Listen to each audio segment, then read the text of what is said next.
Un système de gestion de stock qui fonctionne bien garantit que le centre de santé reçoit le bon produit en quantité suffisante, au bon moment et dans les bonnes conditions. Lorsqu'un système de gestion de stock ne fonctionne pas correctement, les enfants et les femmes enceintes risquent de ne pas recevoir les doses de vaccins dont ils ont besoin.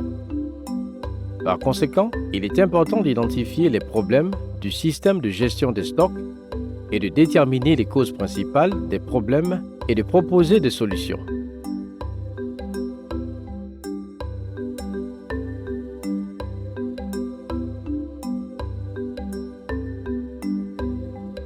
L'une des meilleures méthodes pour identifier les problèmes est d'examiner les données collectées par les agents de santé et les responsables.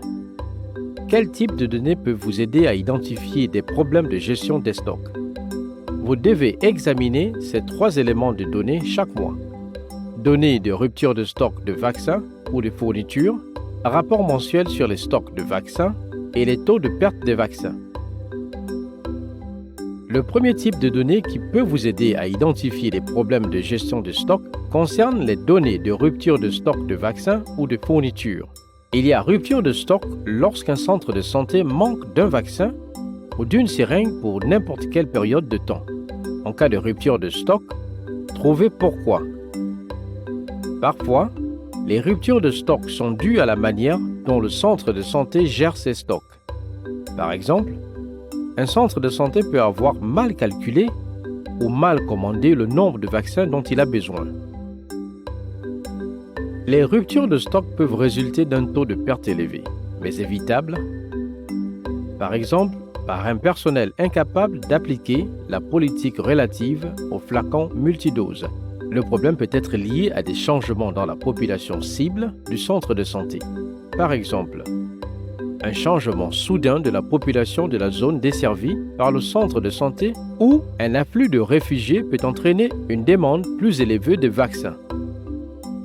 Une rupture de la chaîne du froid du centre de santé peut conduire à l'élimination de beaucoup de vaccins. Ou peut-être que le centre de santé connaît un problème d'approvisionnement parce qu'il y a moins de vaccins que prévu ou parce que des pluies diluviennes ont détruit la route principale. Soyez vigilants quant aux ruptures de stock et cherchez-en à en savoir plus sur le pourquoi ils sont survenus. Comprendre les causes principales peut aider à résoudre ou au moins réduire les ruptures de stock. Le deuxième type de données qui peut vous aider à identifier les problèmes de gestion de stock est le rapport mensuel des stocks de vaccins. La gestion des stocks consiste à tenir des registres complets et exacts des stocks et des pertes de vaccins. Sans les registres, il est difficile d'identifier les problèmes. Par conséquent, assurez-vous que chacun sache comment suivre les vaccins qui entrent et sortent du centre de santé. Le suivi de la consommation du stock d'un centre de santé sur plusieurs mois peut vous aider à estimer les volumes saisonniers afin d'éviter les ruptures de stock. Enfin, il est utile d'examiner les taux de perte des vaccins. Un certain niveau de perte de vaccins est acceptable. Parfois, la perte ne peut être évitée, mais parfois, elle peut l'être. Par exemple, au cours du transport, les vaccins sensibles à la congélation risquent d'être exposés à des températures de congélation et doivent ensuite être éliminés. Vous pouvez éviter ce type de perte. La clé est de savoir quel est le taux de perte acceptable pour chaque vaccin de manière à identifier ce problème. Si vous constatez des taux de perte anormalement élevés au niveau du centre de santé, enquêtez pour trouver pourquoi.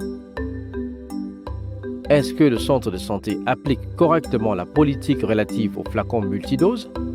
Des programmes d'information communautaires ont-ils été mis en place pour amener plus d'enfants à se faire vacciner, de sorte à toucher plus de nourrissons une fois le flacon ouvert? Il y a de nombreuses raisons pour expliquer un taux de perte élevé. Continuez à demander pourquoi jusqu'à trouver la réponse. En examinant ces éléments de données de la gestion des stocks, vous pourrez plus facilement identifier les problèmes et trouver les bonnes solutions de façon à cibler la cause principale du problème.